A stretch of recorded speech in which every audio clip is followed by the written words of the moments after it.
இன்னைக்கு மார்ச் 22 உலக தண்ணீர் தினம். நிறைய பேருக்கு உடல் ரீதியா ஏற்படக்கூடிய பிரச்சனை காரணம் தண்ணி சரியா குடிக்காததுதான். அதுவும் முக்கியமா குழந்தைங்க எல்லாம் ஸ்கூலுக்கு கொண்டு போற வாட்டர் பாட்டில அப்படியே கொண்டு வந்துடுறாங்க தண்ணி குடிக்க அப்படின்னு நிறைய பேரண்ட்ஸ் எல்லாம் சொல்றாங்க.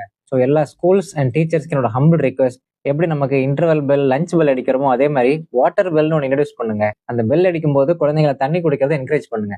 6 மாச குழந்தை வரைக்கும் தனியா தண்ணி கொடுக்க தேவையில்லை, தாய்ப்பால்ல இருக்கிற தண்ணியே போதுமானது. 6 to 12 months பேபிஸ்க்கு சிப்ஸ் ஆஃப் வாட்டர் கொடுக்கலாம். 1 வயசுல இருந்து 2 வயசு வரைக்கும் இருக்கிற குழந்தைக்கு 3 to 4 கப்ஸ் கொடுக்கலாம். 2 வயசுல இருந்து 3 வயசு வரைக்கும் இருக்கிற குழந்தைக்கு 4 to 5 கப்ஸ் கொடுக்கலாம். 3 வயசுல இருந்து 8 வயசு வரைக்கும் இருக்கிற குழந்தைக்கு 5 to 6 கப்ஸ் கொடுக்கலாம். ஒரு கப்னா 200 ml.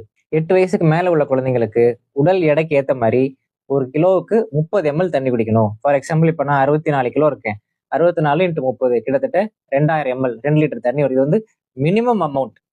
ரொம்ப கடினமா உழைக்கிறவங்க, வேர்வை அதிகமா வெளியேற அளவுக்கு உழைக்கிறவங்கன்னா அதுக்கேற்ற மாதிரி தண்ணியோட அளவை அதிகப்படுத்திக்கணும். இப்ப கூட ஸ்கூல்ல ஆனுவல் டே நடந்துச்சு. உங்க சார்கிட்ட பர்மிஷன் கேட்டு, சார் கொஞ்சம் பர்மிஷன் கொடுங்க, குழந்தைங்களுக்கு போய் தண்ணி கொடுத்துட்டு வந்துடுறேன் அப்படின்னு சொல்லி. என்ன சார் இப்படி கேட்கறீங்க, போய் கொடுங்க அப்படின்னாரு. Is nice gentleman. அப்புறம் போய் என் குழந்தைங்களுக்கும் உங்க கூட இருக்கிற ஃப்ரெண்ட்ஸ்க்கும் தண்ணி கொடுத்துட்டு வந்தேன்.